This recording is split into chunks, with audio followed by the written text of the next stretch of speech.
ورحمة الله وبركاته. الله أكبر الله أكبر الله أكبر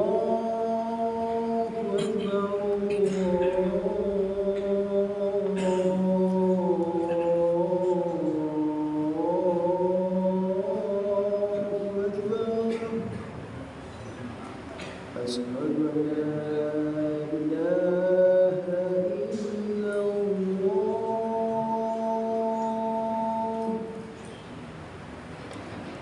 أشهد أن لا إله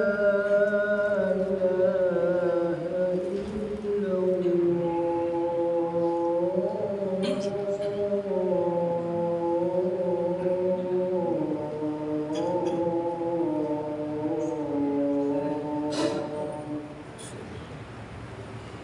أشهد أن محمدا رسول الله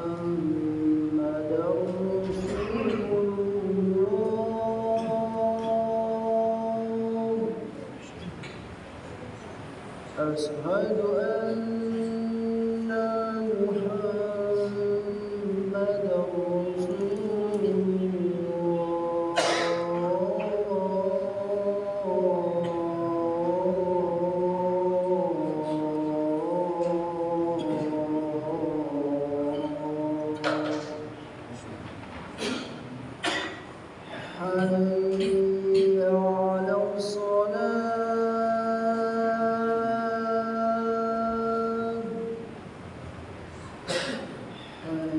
حي على الصلاة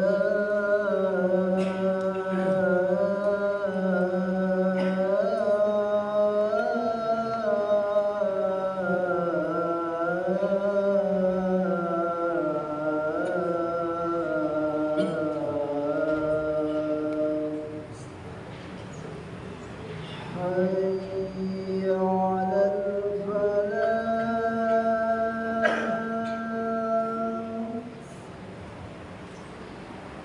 حي على الفلاح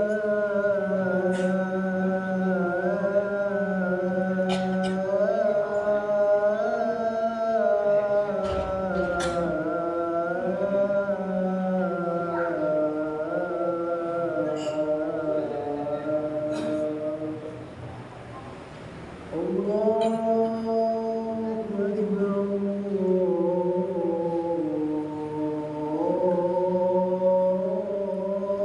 الله أكبر لا إله إلا الله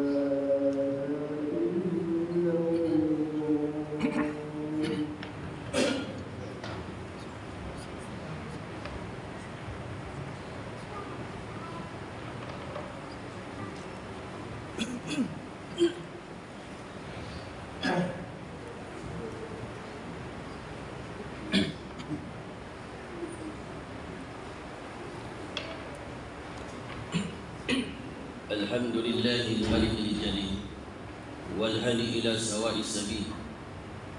أشهد أن لا إله إلا الله وحده لا شريك له، وأشهد أن محمدا عبده ورسوله لا نبي بعده.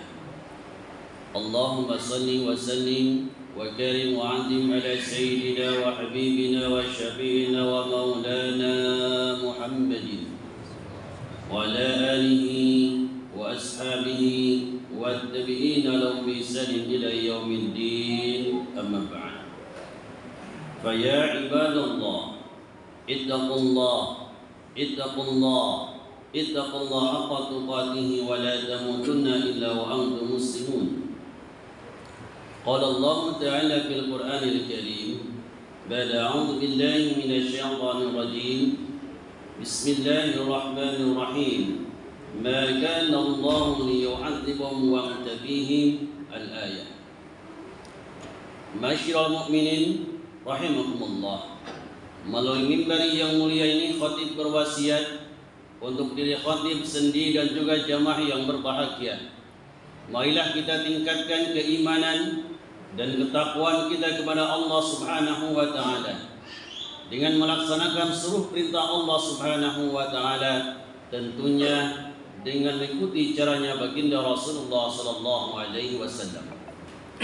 Dan kita harus yakin dengan seyakin-yakinnya bahwa tidak ada kerugian yang paling besar melainkan maksiat kepada Allah Subhanahu wa taala. Dan juga tidak ada keberuntungan yang paling besar melainkan ketaatan kepada Allah Subhanahu wa taala. Ma'asyiral mu'minin rahimakumullah. Ketika kita berbicara tentang baginda Rasulullah sallallahu alaihi wasallam, maka beliau adalah seorang ayah terbaik bagi anak-anaknya. Beliau adalah sebagai seorang mertua terbaik bagi para menantunya. Beliau adalah sebagai suami terbaik bagi para istrinya. Beliau adalah sebagai kakek terbaik bagi para cucunya. Beliau adalah sebagai nabi terbaik bagi para umatnya. Dan Allah Subhanahu wa taala telah proklamirkan dalam Al-Qur'an tentang keagungan beliau, laqad kana lakum fi Rasulillahi uswatun hasanah.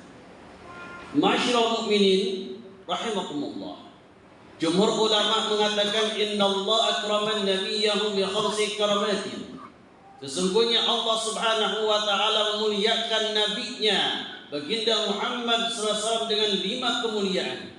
Dan 5 kemuliaan ini Allah tidak berikan kepada nabi-nabi terdahulu hatta Nabi Allah Adam alaihissalam. Apa itu? Yang pertama, al-ismu, namanya baginda Rasulullah sallallahu alaihi wasallam. Allah Subhanahu wa taala menyebutkan nama beliau di dalam Al-Qur'an kecuali Allah Subhanahu wa taala sandingkan dengan jabatan beliau. Allah Subhanahu wa taala sampaikan dalam Al-Qur'an, Muhammadur Rasulullah. Allah sebutkan nama Muhammad, di belakangnya Allah sandingkan dengan jabatan beliau sebagai seorang utusan Allah Subhanahu wa taala. Dalam ayat yang lain, wa ma Muhammadun illa rasul. Allah juga sebutkan nama Muhammad, di belakangnya Allah Subhanahu wa taala sebutkan nama jabatan beliau sebagai seorang utusan. Dalam ayat yang lain Allah sampaikan, ma kana Muhammadun aba ahadin min rijalikum walakin Rasulullah wa khataman nabiyyin. Tetapi ketika kita melihat kepada nabi-nabi yang lainnya, tatkala Allah Subhanahu wa taala menyebutkan dalam Al-Qur'an, di belakangnya tidak Allah Subhanahu wa taala sebutkan jabatan mereka. Qala ya Nuh innahu laisa min ahli innahu amalun ghairu salih. Allah Subhanahu wa taala sebutkan nama Nabi Nuh, tapi di belakangnya Allah tidak sebutkan nama jabatan beliau sebagai seorang utusan. Kemudian kita lihat lagi dengan nabi yang lain. Wa qala Ibrahim rabbi arini kaifa tuhyil mauta. Allah sebutkan nama Nabi Ibrahim alaihissalam, tetapi di belakangnya tidak Allah Subhanahu sebutkan jabatan beliau sebagai seorang utusan. Maka kemuliaan yang pertama yang Allah berikan kepada baginda Muhammad SAW adalah al-ismu, nama beliau. Kemudian yang kedua, al-jismu, jasad beliau. Allah sampaikan dalam Al-Quran, ma kana Allahu liyu'adzibahum wa anta bihim. Allah tidak akan mengazab satu kaum selama engkau wahai Muhammad ada dalam kaum tersebut. Jasadnya baginda Rasulullah SAW mampu membendung azabnya Allah Subhanahu wa taala. Rasulullah SAW hidup di zaman yang sangat jahiliyah.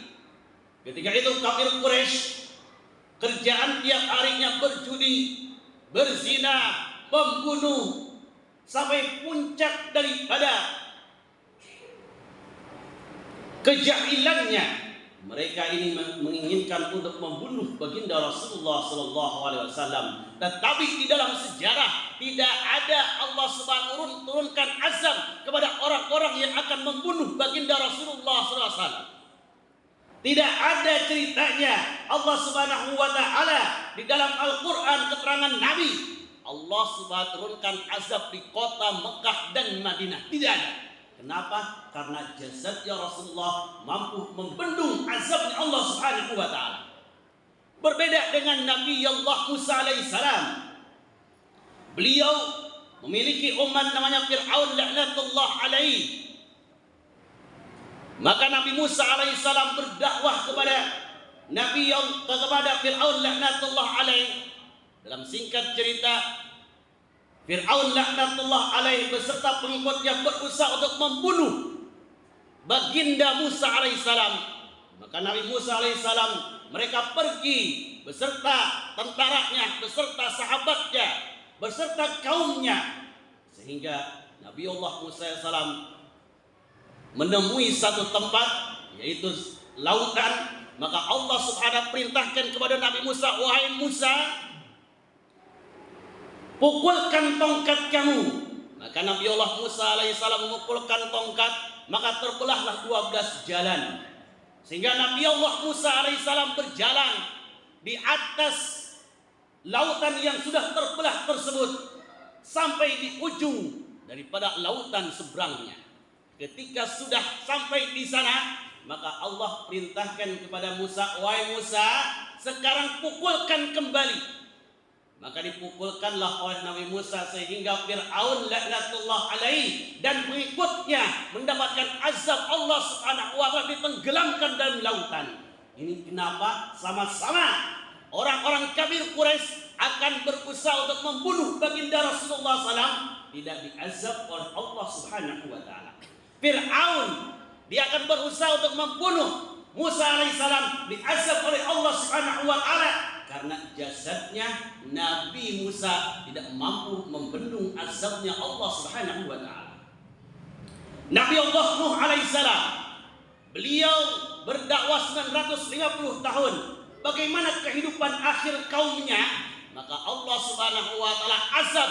Allah turunkan air dari langit, kemudian Allah keluarkan air juga dari bumi, sehingga ketika itu seluruh kaum yang menentang kepada Nabi Allah Nuh alaihissalam, Allah Subhanahu wa taala azab, dimatikan semuanya kecuali hanya 83 orang yang ikut kepada Nabi Allah Nuh alaihissalam. Kenapa demikian? Karena jasadnya Nabi Nuh tidak mampu membendung azabnya Allah Subhanahu wa taala, berbeda dengan jasadnya Rasulullah sallallahu alaihi wasallam.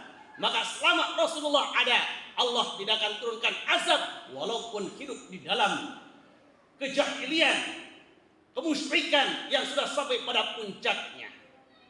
Kemudian yang ketiga, al-'atha. Allah akan memberikan terhadap baginda Rasulullah SAW walaupun Rasulullah SAW tidak memintanya. Allah sampaikan dalam Al-Quran, inna a'tainakal kautsar. Sesungguhnya kami telah memberikan nikmat yang banyak kepada engkau wahai Muhammad. Ada juga yang mengatakan Al-Kautsar adalah satu telaga, di mana ketika orang telah minum air dari telaga Al-Kautsar tersebut, maka orang tidak akan merasakan haus untuk selanjutnya. Kita mengetahui Nabi yang paling kaya adalah Nabi Allah Sulaiman alaihissalam. Memang benar. Tetapi Nabi Allah Sulaiman alaihissalam menjadi kaya karena dengan permintaannya Nabi Allah Sulaiman, Allah abadikan dalam Al-Quran. Qala rabbi fili wa habli mulkan la yanbaghi li hadin min ba'di innaka antal wahhab. Nabi Allah Sulaiman alaihissalam minta kepada Allah, ya Allah, ampuni dosa-dosaku dan berikanlah kepadaku satu kerajaan yang tidak pantas kerajaan tersebut untuk diberikan kepada orang setelah aku. Nabi Allah Sulaiman alaihissalam menjadi orang kaya karena permintaannya Nabi Allah Sulaiman kepada Allah Subhanahu wa taala, sehingga Allah abadikan dalam Al-Quran. Nabi Allah Muhammad SAW, Allah berikan kepada beliau, wahai Muhammad, apabila kamu menginginkan, aku akan jadikan gunung Uhud menjadi emas, dan gunung tersebut ini akan berjalan di belakang engkau kemana saja engkau berjalan. Engkau berjalan ke barat, gunung akan berjalan ke barat. Gunung, engkau berjalan ke utara, gunung pun akan berjalan ke utara. Apa jawaban Rasulullah? Ya Allah, saya lebih memilih satu hari kenyang, satu hari lapar. Dengan kenyang aku bisa bersabar, dengan kenyang aku bisa bersyukur, dengan lapar aku bisa bersabar. Allah berikan kekayaan, Rasulullah menolaknya. Nabi Allah Sulaiman alaihissalam kaya karena beliau meminta kepada Allah Subhanahu wa taala. Kemudian yang keempat, al-khata. Kesalahannya Rasulullah SAW Allah sampaikan dalam Al-Quran, afallahu anka, Allah telah ampuni kamu wahai Muhammad. Satu-satunya orang yang Allah sudah abadikan dalam Al-Quran yang telah mendapatkan pengampunan hanyalah baginda Rasulullah SAW. Suatu ketika Siti Aisyah radhiyallahu anha, beliau tidur beserta baginda Rasulullah SAW. Maka Rasulullah SAW berbicara kepada Aisyah, wahai Aisyah, izinkan aku untuk berdiri menghadap Allah Subhanahu wa taala.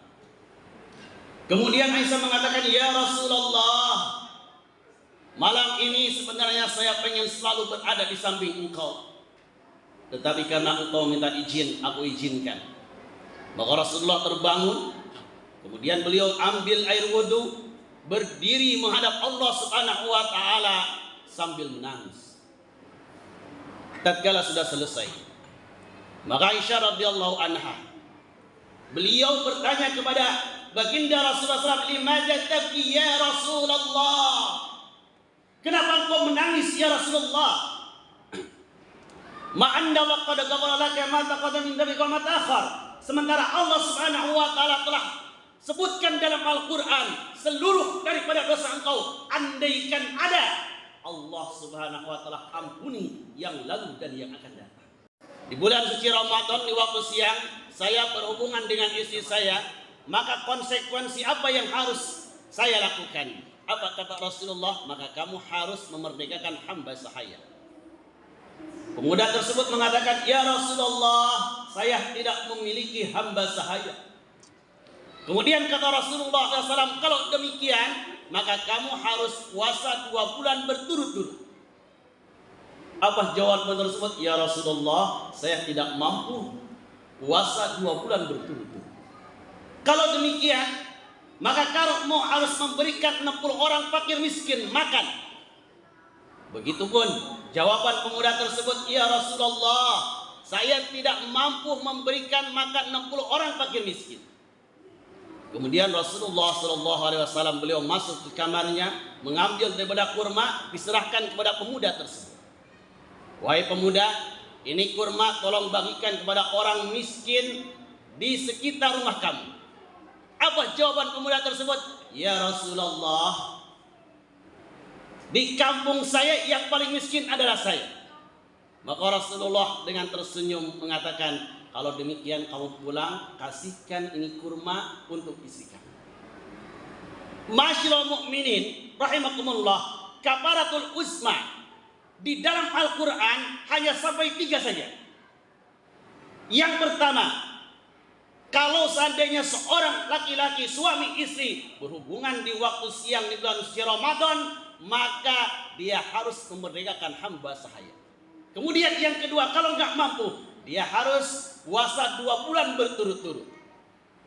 Kalau juga tidak mampu, dia harus memberikan makan 60 orang fakir miskin. Tidak ada pembebasan sama sekali.